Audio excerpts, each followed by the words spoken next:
अस्सलाम वालेकुम, आप देख रहे हैं वाइट न्यूज और मैं हूं मारिया जदून। रूस यूक्रेन तनाज़े में हिंदुस्तान की जूट की फैक्ट्री अरूज पर है।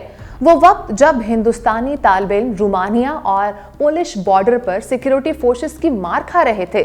ऐसे वक्त में पाकिस्तान के यूक्रेन सिफारत खाने ने न सिर्फ उन हिंदुस्तानी तालिब-इल्मों को खुराक और पनाह फराहम की, बल्कि हिंदुस्तानी सिफारती अमले से राबता करने में भी उनकी मदद की। जो एम्बेसी है कीव में वो बंद हो चुकी है, तो अब यहाँ पे कोई हेल्प करने के लिए तैयार नहीं है। हम कहाँ जाएं? मतलब 3 दिन से इंडियन एम्बेसी ने बोला हम आपको निकालेंगे और इंडियन एम्बेसी बोल रही रिस्पॉन्सिबिलिटी नहीं ले रही है, बोल रही निकल जाओ। लेकिन अफसोस, हिंदुस्तान की 1.5 अरब आबादी का खून चूसने वाले ब्राह्मण साम्राज्य को ये मदद एक आंख न भाई, क्योंकि हिंदुस्तान में 2024 के इलेक्शंस की तैयारी अभी से शुरू हो चुकी है और हमेशा की तरह ऊंची जात के हिंदू सरमायादारों की रखेल बनी भारतीय जनता पार्टी ने इन इलेक्शंस में पाकिस्तान मुखालिफ चूरन बेचकर वोट हासिल करने हैं।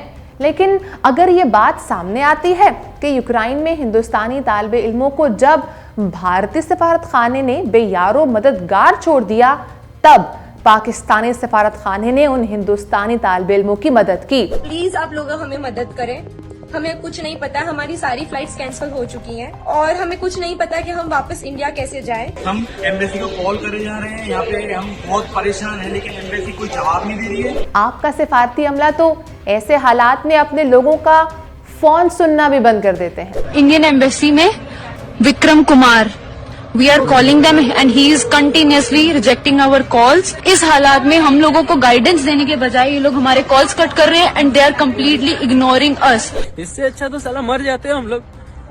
वहीं कोई आके मिसाइल मार देता, हमें कोई माँ बाप ही नहीं है, यहाँ पे कोई पूछने वाला ही नहीं है। सिर्फ बातें हो रही है कि हाँ आपके लिए ऑफिसर खड़े हैं। कौन ऑफिसर खड़ा है? कोई नहीं खड़ा है यहाँ पे। हमें जल्दी से यहाँ से इवैक्यूएट करें क्योंकि यहाँ बहुत सारे स्टूडेंट्स हैं, सो प्लीज टेक एक्शंस। एक दिन पहले जब यूक्रेन फोर्सेस की शेलिंग से एक हिंदुस्तानी तालिब-इल्म मारा जाता है, तब बहुत से हिंदुस्तानी तालिब-इल्म हिंदुस्तानी सिफारत खाने से मदद ना मिलने की सूरत में पाकिस्तानी सिफारत खाने से मदद मांगते हैं, जिस पर पाकिस्तानी सिफारत खाना इंसानी हमदर्दी के तहत उनकी भरपूर मदद करता है।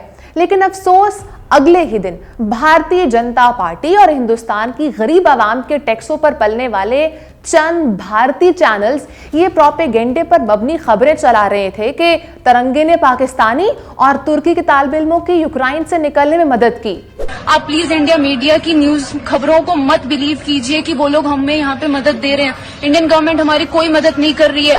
उनसे पूछा जाए कि उस वक्त ये तिरंगा कहाँ था जब हिंदुस्तान में हिंदुस्तानी लड़कियों का रेप होता है और हिंदुस्तान औरतों के लिए सबसे गैर महफूज तरीन मुल्क बन जाता है।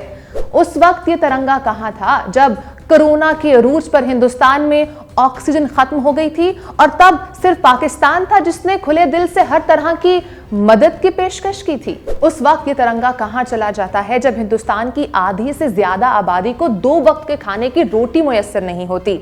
उस वक्त ये तिरंगा कहाँ था जब 2018 में समंदर में कई दिनों फंसे हिंदुस्तानी शहरी अपनी मौत का इंतजार कर रहे थे, जब सिर्फ पाकिस्तान नेवी थी जिसने उन हिंदुस्तानी शहरियों की जान बचाई थी। और ये सिर्फ एक बार नहीं हुआ, ऐसा कई बार हुआ जब पाकिस्तान नेवी ने हिंदुस्तानी शहरियों की जान बचाई। 7 अप्रैल 2015 की दी हिंदू की रिपोर्ट के मुताबिक 11 हिंदुस्तानी शहरियों की जान पाकिस्तान नेवी ने बचाई, क्योंकि तब उन हिंदुस्तानियों की मदद के लिए कोई तिरंगा ना पहुंच सका था। मैं नरेंद्र मोदी सरकार से पूछना चाहती हूं कि उस वक्त ये तिरंगा कहां छुपा हुआ था जब एक दिन पहले हिंदुस्तानी तालिब-इल्म यूक्रेन में मदद की भीख मांग रहे थे और सिवाय पाकिस्तान के सिफारती अमले के कोई उनकी मदद करने वाला नहीं था। कम से कम 1000 बच्चे एक शेल्टर में ऑफर दिया गया, जो बाथरूम साफ करेगा उसको पहले लेके जाएगा।